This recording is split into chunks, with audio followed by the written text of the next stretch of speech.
പുറത്തു കൊടുക്കാനുള്ള കഴിവ് വേണം. അത് ചെറിയൊരു കഴിവൊന്നുമല്ല സഹോദരങ്ങളെ. പറയാനും കേൾക്കാനൊക്കെ എളുപ്പമാണ്, പ്രാക്ടിക്കലാക്കണം. അല്ലാഹു തൗഫീഖ് തരട്ടെ. ആ നിലക്കുള്ള സ്വഭാവ രൂപഭാവങ്ങൾ സ്വീകരിക്കുമ്പോഴാണ് സത്യത്തിൽ ഇസ്ലാമിന്റെ സൗന്ദര്യം നമ്മിൽ കുടികൊള്ളുന്നത്. ഖുദിൽ അഫ്വ. രണ്ടാമത് അല്ലാഹു പറഞ്ഞു വഅ്മുർ ബിൽ ഉർഫ്, നന്മ കൊണ്ട് കൽപ്പിക്കണം. നന്മ കൊണ്ട് കൽപ്പിക്കാനുള്ള കഴിവാണ്. കൂട്ടത്തിൽ ഒന്നുകൂടി ഞാൻ പറയട്ടെ, കുടുംബ ദമ്പതികൾക്കിടയിലുള്ള വിട്ടുവീഴ്ച അതിൽ പ്രധാനപ്പെട്ട ഒരു സംഗതിയാണ്. അത് പറഞ്ഞാൽ വിശാലമായി പോകും. എനിക്ക് ഒന്ന് രണ്ട് കാര്യങ്ങൾ കൂടി പറയണം, സമയം പരിമിതമാണ്. കുടുംബിനികൾക്കിടയിലുള്ള വിട്ടുവീഴ്ച ചെയ്യാൻ കഴിയണം. അഷ്റഫുൽ ഖൽഖ് സ്വല്ലല്ലാഹു അലൈഹി വസല്ലം നിങ്ങൾ പഠിപ്പിച്ച ഒരു ഹദീസ് നമ്മൾ മറക്കാൻ പാടില്ല. എപ്പോഴും ആവർത്തിച്ച് ഓരോ ദിവസവും ആ ഹദീസ് അങ്ങനെ ഓതിക്കൊണ്ടിരുന്നാൽ മതി. ലാ യഫ്റഖ് മുഅ്മിനുൻ മുഅ്മിന ഇൻ കരിഹ മിൻഹാ ഖുലുഖൻ റളിയ മിൻഹാ ആഖർ. ആ ഹദീസ് അങ്ങനെ ഓതിയിട്ട് അർത്ഥം അങ്ങനെ വെക്കുക. ഒരു കുടുംബനാഥനും കുടുംബിനിയെ വെറുക്കരുത്. ഒരു ഇണയും മറ്റൊരു ഇണയെ വെറുക്കരുത്. എന്തെങ്കിലും ഒരു സ്വഭാവം വിരസമായി തോന്നുന്നുണ്ടെങ്കിൽ മറ്റൊന്ന് നിങ്ങളെ മനസ്സിൽ വലിയ തൃപ്തിയുള്ളതായി കിട്ടും.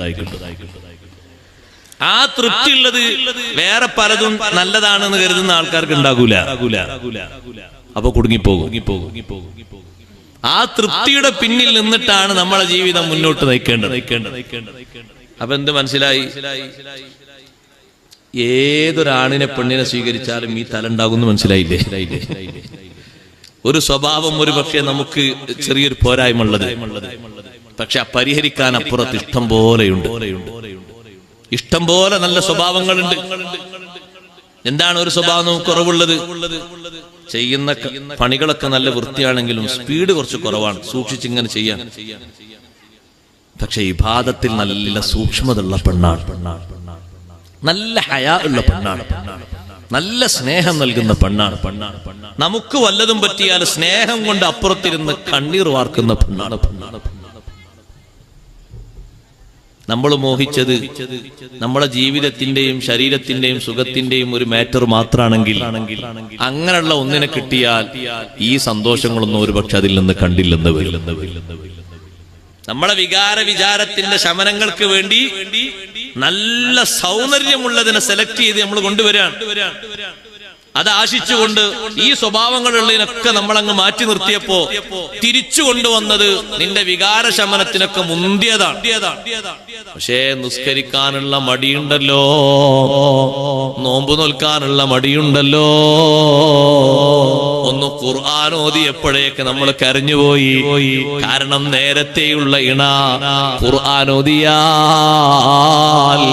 റഹ്മത്തിന്റെ മലക്കുകൾ വരുമെന്ന് പ്രതീക്ഷിക്കാമായിരുന്നു. തെറ്റുകൂടാത്ത ഓത്ത, പഠിക്കാൻ പറ്റിയ ഓത്ത, നിസ്കാരത്തിൽ നല്ല തഖ്വയാ, അടുക്കളയിൽ നല്ല വൃത്തിയാ. നിന്റെ ശരീരത്തിന്റെ മോഹം മാത്രം ലാക്കാക്കി ഈ തഖ്വയുള്ള ഈമാനുള്ള ഇഖ്ലാസുള്ള പെണ്ണിനെ നീ ഒഴിവാക്കിയപ്പോ റബ്ബ് നിനക്ക് തന്നൊരു പരീക്ഷണം കണ്ടില്ലേ? നിന്റെ ശരീരത്തിന്റെ സുഖത്തിനവർ ബെറ്ററാണ്, അതേ സമയത്ത് നീയും അവളും തമ്മിൽ ദീനിലൊക്കൂല, സ്വഭാവത്തിലൊക്കൂല, സംസ്കാരത്തിലൊക്കൂല. നേരത്തെയുള്ള പെണ്ണിനെന്താ കുറവ്? പണിക്ക് കുറച്ച് സ്പീഡ് കുറവായിരുന്നു, എന്നാൽ എല്ലാം നിർവഹിച്ചു തരുന്നുണ്ട്. നിന്റെ വിചാരങ്ങളൊക്കെ ക്ഷമിക്കുന്നുണ്ട്, മക്കളെയും നല്ലോണം തർബിയത്ത് ചെയ്യുന്നുണ്ട്. പക്ഷേ വീട്ടു ജോലി എടുക്കുന്നത് കുറച്ച് സാവകാശമേ ചെയ്യൂ. അതൊരു സൂക്ഷ്മത കൊണ്ടും വൃത്തി കൊണ്ടും അങ്ങനെ ചെയ്തു വരികയാണ്. രണ്ടാമതായതിന്റെ പേരിൽ നീ അവനെ ഒഴിവാക്കി, ആ പെണ്ണിനെ വേണ്ടാന്ന് വെച്ചു. നിനക്ക് സുഖങ്ങളും മറ്റൊക്കെ കുറവാന്ന് പറഞ്ഞു. നാട്ടുകാരൊക്കെ നിന്നെ എതിർത്തപ്പോഴും നീ അവരെ ഭാഷയൊന്നും ശ്രദ്ധിച്ചില്ല. എന്നിട്ട് നീ നോക്കി തേടി പിടിച്ചു കൊണ്ടുവന്നതോ നിസ്കാരം, അതിന് ശീലമില്ല. ഒന്ന് പറഞ്ഞാലോ, നിങ്ങളെ ഖബറിലേക്ക് നിങ്ങളാണ്, എന്റെ ഖബറിലേക്ക് ഞാനാണ്. നിങ്ങൾക്ക് വേണ്ടിയുള്ള ഡ്യൂട്ടിയൊക്കെ ഞാൻ നിർവഹിച്ചു തരുന്നില്ലേ? നിങ്ങൾ അത് നോക്കിയാൽ മതി. അപ്പൊ ഇയാള് പതുക്കെ പറയാൻ തുടങ്ങി കൂട്ടുകാരോട്, സംഗതി അങ്ങനെയൊക്കെ ആണെങ്കിലുണ്ടല്ലോ, ദീനു ഖുലുഖും നോക്കുമ്പോ നല്ലത് മറ്റേ തന്നെയൊന്നും. അല്ല വലിയ പരീക്ഷണം, അതൊന്നും ചെറിയ പരീക്ഷണമൊന്നുമല്ല. ഞാനിത് പറയുമ്പോൾ നിങ്ങൾ ഇങ്ങനെ പ്ലാൻ വരക്കുന്നതാണോ, ചിത്രങ്ങൾ വരക്കുന്നുണ്ടാവും, വരച്ചോളൂ, കുഴപ്പമൊന്നുമില്ല. അങ്ങനെയാണ് സ്വാഭാവികമായിട്ട്. ഒരു വിട്ടുവീഴ്ചക്ക് നമ്മൾ ഒന്നും ഒതുങ്ങി നിൽക്കാത്തത് കൊണ്ട് അള്ളാഹു തന്നൊരു പരീക്ഷണമാണ്. എത്ര ആളുകൾ അങ്ങനെ പരീക്ഷിക്കപ്പെട്ടിട്ടുണ്ട്. അവിടെയാണ് സയ്യിദുനാ റസൂലുള്ളാഹി സ്വല്ലല്ലാഹു അലൈഹി വസല്ലം തങ്ങളുടെ വചനം ശ്രദ്ധേയമാകുന്നത്. ലാ യഫ്റഖു മുഅ്മിനുൻ മുഅ്മിന ഇൻ കരിഹ മിൻഹാ ഖുലുഖൻ റളിയ മിൻഹാ ആഖർ. നല്ല ചൂടുള്ള പ്രകൃതമായിരുന്നില്ലേ ആയിഷ റളിയല്ലാഹു അൻഹയുടെ പ്രകൃതം. പക്ഷെ തങ്ങളെ തണുപ്പിച്ചിരുന്നു. തണുപ്പിക്കാനുള്ള കഴിവ് നമുക്ക് വേണം. ആർക്ക് വേണം? ഇണകളായ ആണുങ്ങൾക്ക് വേണം. ആണും പെണ്ണും ഒരുപോലെ ആകണം. പെണ്ണ് അവിടുന്ന് കുറച്ച് ഹീറ്റായിട്ട് ഇങ്ങനെ പറയുകയാണെങ്കിൽ ആണെന്ന് ഇങ്ങനെ തണുത്തിക്കണം. അപ്പൊ നമ്മളെ കൂട്ടത്തിലെ ആൾക്കാർ ചിന്തിക്കണം, ദോസ്താദെ അങ്ങനെ ആകുമ്പോൾ ഞാൻ ഒന്നിനും പറ്റാത്ത ആളായില്ലേ, നീ അവിടെ അങ്ങോട്ട് ചാടി നോട്ടിക്കൊണ്ടിട്ട് എന്തിനെന്തിനെ വിറ്റ, നീ അവിടെ അരച്ച് ചാടിയിട്ട് ബദർ ഉഹദും ഹുനൈനും ഖന്തഖൊക്കെ ഒപ്പം ഉണ്ടാക്കി, എന്തിനെ വിറ്റ? നീ നല്ല ക്ഷമയോടെ കേട്ടിട്ട് ആ ചൂടുള്ള രംഗം തണുപ്പിക്കുമ്പോഴാണ് നിന്റെ കഴിവ് അവിടെ ബോധ്യമാകുന്നത്. വല്ലാത്ത ഒരു കഴിവായിട്ട് അവർ സമ്മതിക്കുന്ന കഴിവാണത്. അതുകൊണ്ടല്ലേ ബീവി ആയിഷ റളിയല്ലാഹു അൻഹാ എത്ര ചൂട് പിടിച്ച വർത്തമാനം പറഞ്ഞാലും തണുപ്പിച്ചിരുന്ന നേതാവാണ് സയ്യിദുനാ റസൂലുള്ളാഹി സ്വല്ലല്ലാഹു അലൈഹി വസല്ലം തങ്ങൾ. ആ ആയിഷ ബീവി റളിയല്ലാഹു അൻഹ പറഞ്ഞു, സമ്മതിച്ചില്ലേ? നബി സല്ലല്ലാഹു അലൈഹി വസല്ലം തങ്ങളുടെ സ്വഭാവം അംഗീകരിക്കേണ്ട സ്വഭാവമാണ്. വ ഇന്നക ലഅലാ ഖുലുഖിൻ അദീം.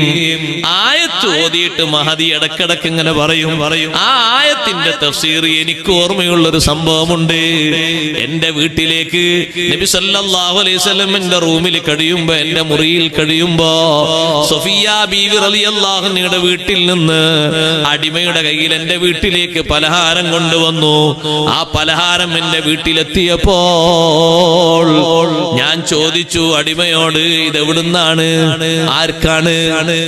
അടിമ പറഞ്ഞു, നബി സല്ലല്ലാഹു അലൈഹി വസല്ലം നിങ്ങൾക്ക് തന്നതാണ്, സഫിയ ബീവിന്റെ വീട്ടിൽ നിന്നാണ്. അത് നബി സല്ലല്ലാഹു അലൈഹി വസല്ലം വേറൊരു ഭാര്യയാണ്, വേറൊരു പത്നിയാണ്, നമ്മളൊരു ഉമ്മയാണ്, ഉമ്മഹാത്തുൽ മുഅ്മിനീൻ ഉമ്മ. അവിടുന്ന് ആയിഷ റളിയല്ലാഹു അൻഹ ഒറ്റ തട്ട്, കൈ കൊണ്ടൊരു തട്ട് കൊടുത്തു. ആ അടിമയുടെ കൈക്ക് പാത്രം നിലത്ത് വീണ് ഉടഞ്ഞു പൊട്ടിപ്പോയി, പലഹാരങ്ങളൊക്കെ ചിന്നി ചിതറിപ്പോയി. അപ്പുറത്ത് തന്നെ ഇരിക്കുന്നുണ്ട് സയ്യിദുനാ റസൂലുള്ളാഹി സ്വല്ലല്ലാഹു അലൈഹി വസല്ലം. നമ്മളെ അയലക്കത്തെ വീട്ടിൽ നിന്ന് നല്ല ഒരു പായസം കൊണ്ടുവന്ന് നമ്മള് അകാരണമായിട്ട് ബുദ്ധിപൂർവ്വമല്ല ബോധപൂർവമല്ല ശ്രദ്ധിക്കാതെ നമ്മൾ അങ്ങോട്ട് ഓടിപ്പോയപ്പോ അത് ചിന്നി ചിതറിപ്പോയിട്ടുണ്ടെങ്കിൽ എങ്ങനെ ഉണ്ടാവും അവിടുത്തെ അവസ്ഥ? അല്ലാഹു അല്ലാ, അത് മൈക്കിലൂടെ പറയാൻ പറ്റൂല. മൈക്കിലൂടെ പറഞ്ഞാൽ പിന്നെ ആൾക്കാർ ഓൺലൈൻ ഓഫാക്കി പോകും. അത്രയും സങ്കീർണമായിരിക്കും അവിടെ. ഒരു വിസ്ഫോടനല്ലേ അവിടെ സൃഷ്ടിക്ക. ഈ പാത്രം വീണതും മറ്റൊക്കെ അയൽവക്കക്കാരും അപ്പുറത്തുള്ളവരും ഇപ്പുറത്തുള്ള അടുക്കളയിലുള്ളവരൊക്കെ എങ്ങനെ അറിഞ്ഞെന്നറിയോ? എങ്ങനെ അറിഞ്ഞ്? നമ്മളെ ശബ്ദകോശം കൊണ്ട്, നമ്മളെ സ്ട്രോങ് കൊണ്ട് അറിഞ്ഞത്. ആരും അറിഞ്ഞിട്ടില്ലായിരുന്നു. അത് തുടച്ച് വൃത്തിയാക്കി ആരും അറിയാത്ത രൂപത്തിൽ പരിഹരിക്കായിരുന്നു. നമ്മൾ ഒച്ചപ്പാടുണ്ടാക്കിയപ്പോ അടുക്കളയിൽ നിന്ന് ഉമ്മ ഓടി വന്നു, എന്താ മോനെ, എന്താ പ്രശ്നം? അങ്ങനെ സംഭവിച്ചു. അത് അപ്പുറത്തെ അയൽക്കാർ, എന്താ ഇവിടെ നിന്ന് ഒച്ച കേട്ടത്? എല്ലാവരും വരുന്നു, എന്തേ? ഒരു ഗ്ലാസ് പായസം പോയതാ. അതും അറിയാതെ ഒരാൾ ഓടി വന്നപ്പോ പെട്ടെന്ന് തട്ടിയിട്ട് താഴെ വീണ് പോയതാ. നമ്മളെ റേഞ്ച് മാറിപ്പോയി.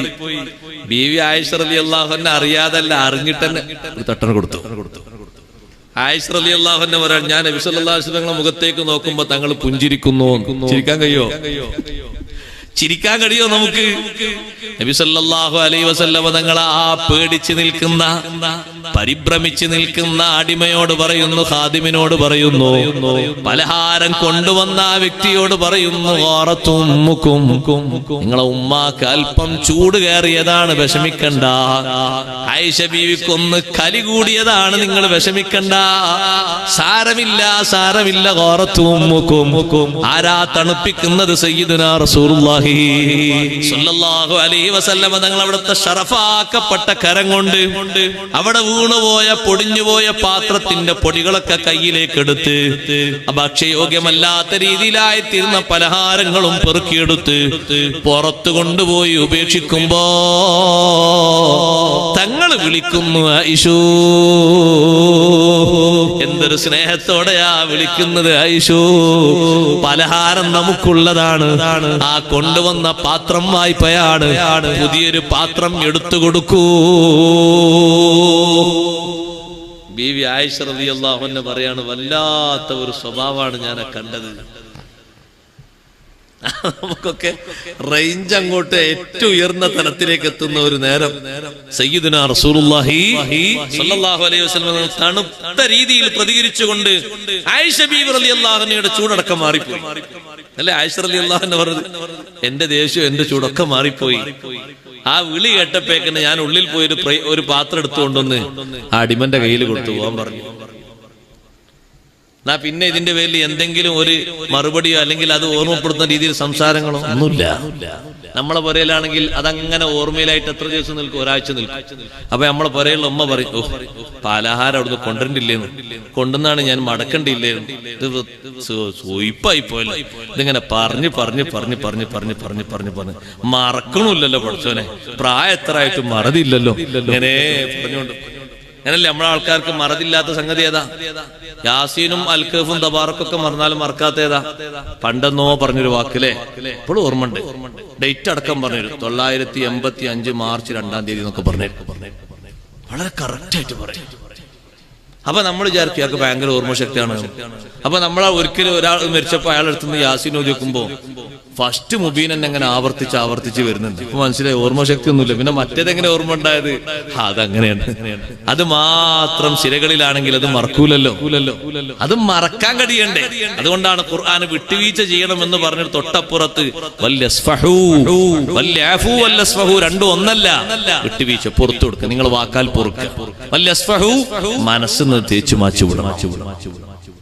അപ്പൊ അവിടെ ഒരു വിട്ടുവീഴ്ച കഴിയണം. എന്തൊരു വിട്ടുവീഴ്ചയാണ് സയ്യിദുനാ റസൂലുള്ളാഹി സ്വല്ലല്ലാഹു അലൈഹി വസല്ലം നൽകിയത്. നിങ്ങൾ കണ്ടില്ലേ, അഷ്റഫുൽ ഖൽഖ് സ്വല്ലല്ലാഹു അലൈഹി വസല്ലം മറ്റൊരു ഭാര്യയുടെ വീട്ടിൽ പോയി. അതാ തങ്ങള് നല്ല തേന് കുടിച്ച്, ശുദ്ധമായ തേന് കുടിച്ച് തങ്ങൾ ഇങ്ങനെ വരുമ്പോ കുറച്ച് നേരം വൈകി. പകലാണ്, നേരം വൈകിട്ട് നബി സല്ലല്ലാഹു അലൈഹി വസല്ലം എത്തേണ്ട വീട്ടിലേക്ക് എത്തിയപ്പോ ആയിഷ മറ്റൊരു ഭാര്യയും കൂടി ഈ സംഗതി അറിഞ്ഞിട്ട് തങ്ങളോട് അവർ ചോദ്യം ചോദിക്കുന്നു, നബിയെ അക്കൽതൽ മഗാഫീർ, ദുർഗന്ധം വമിക്കുന്ന ഒരു പാനീയമുണ്ട്, ഒരു ചെടിയിൽ നിന്ന് വരുന്ന പാനീയം. പലരും അത് കഴിക്കാറുണ്ട്. തങ്ങളത് കഴിച്ചിട്ടുണ്ടോ? ഇല്ലല്ലോ, ഞാനത് കഴിച്ചിട്ടില്ലല്ലോ. എനിക്ക് അവിടെ നിന്ന് കുറച്ച് തേന് തന്നു, ആ തേനാണ് ഞാൻ കഴിച്ചത്. വേറെന്തൊരു വാസന. ഇവർ തമ്മിലുണ്ടാക്കിയൊരു കുശുമ്പാണ്, ഒരു കുറുമ്പിന്റെ വർത്താനാണിത്. അത് 1-2-ലധികം ഭാര്യമാരൊക്കെ ഉണ്ടാവുമ്പോൾ ഒരു കുറുമ്പിന്റെ വർത്താനം വരും. ഇപ്പൊ നബി സല്ലല്ലാഹു അലൈഹി വസല്ലം തങ്ങൾ പറയാണ്, ഞാൻ അങ്ങനെ കുടിച്ചോണ്ട് നിങ്ങൾ വാസനിക്കുന്നുണ്ടോ? ഇനി ഞാൻ തേനും കുടിക്കാൻ പോകുന്നില്ല, ഞാൻ അത് നിർത്താണ്. അല്ലാഹു തആല ചോദിച്ചില്ലേ മുത്തുനബി തങ്ങളോട്, ഓ നബിയെ ലിമ തുഹർരിമു മാ ഹല്ലല്ലാഹു ലക തബ്തഗി മർളാത അസ്വാജിക അല്ലാഹു ഗഫൂറുർ റഹീം. അല്ലാഹ് അനുവദിച്ച തങ്ങൾ എന്തിനാ നബി ഹറാമാക്കുന്നത്? തേന് തങ്ങൾക്ക് അനുവദിച്ചതല്ലേ, എന്തിനാ തങ്ങളത് വേണ്ടാന്ന് വെക്കുന്നത്? തങ്ങളെ സഹധർമ്മിണികളുടെ പൊരുത്തം സ്വീകരിച്ചുകൊണ്ട് അവർക്ക് ഇനി അത് ഇഷ്ടമല്ലെങ്കിൽ അത് കുടിക്കണ്ടെന്ന് എന്തിനാ തങ്ങൾ വെക്കുന്നത്? അത് വേണ്ട, തങ്ങളത് കഴിച്ചോളൂ.